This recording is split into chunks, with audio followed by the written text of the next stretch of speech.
संडेची मस्त सकाळ आणि मम्मीच्या हातची बिर्याणी हे कॉम्बिनेशनच काहीतरी और आहे. इतकी छान आणि यम्मी झाली होती, मी तुम्हाला काय सांगू. ह्याला तुलनाच नाही करता येणार कुठल्या गोष्टीची, कारण इतकं बेस्ट कॉम्बिनेशन आहे. आणि छान असं आयतं मम्मीच्या हातचं ताट आलं होतं. लग्नानंतर माझी इतकी मजा होते ना, मम्मीकडे गेल्यावरती मला अजिबात काही कामं करू देत नाही आणि वरती उलटं खायला आयतं देते, ते तर खूपच छान वाटतं.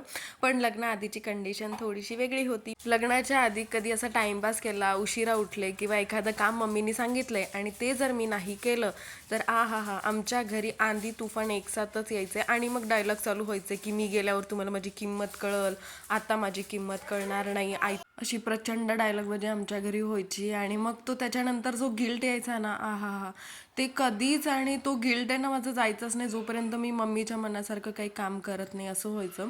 पण आता तसं होत नाही. आता जर मी तिला म्हटलं, आता परवा दिवशीच मी गेले होते, सो मी तिला म्हटलं की थांब मम्मी, मी भांडी घासते, खूप जास्त भांडी पडली आहेत. तर ती मला म्हटली नाही नाही नाही, तुझ्या घरी तर भांडीवाला मावशी आहेत, मग तू इथे कशाला, इथे काम नाही करायचं तू.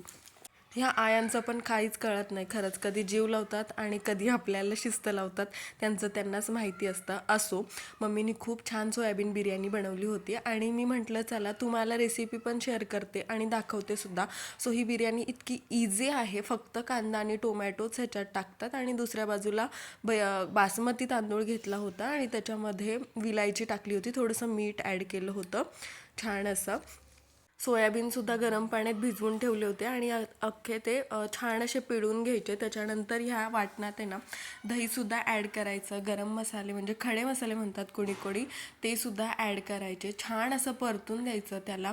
मिरची पावडर ॲड केली होती, हळद ॲड करायची, थोडासा गरम मसाला आणि हो इथे बिर्याणी मसालासुद्धा 1 चमचा टाकलेला आहे, त्याने खूप छान अशी टेस्ट येते.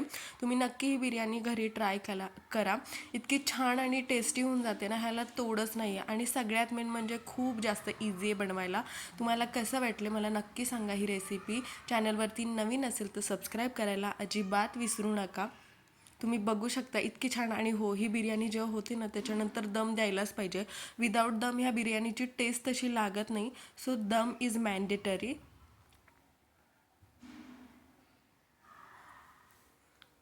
खूपच छान अशी झाली होती. चला मी लवकर टेस्ट करते, भेटूया नेक्स्ट व्लॉगमध्ये, तोपर्यंत बाय बाय.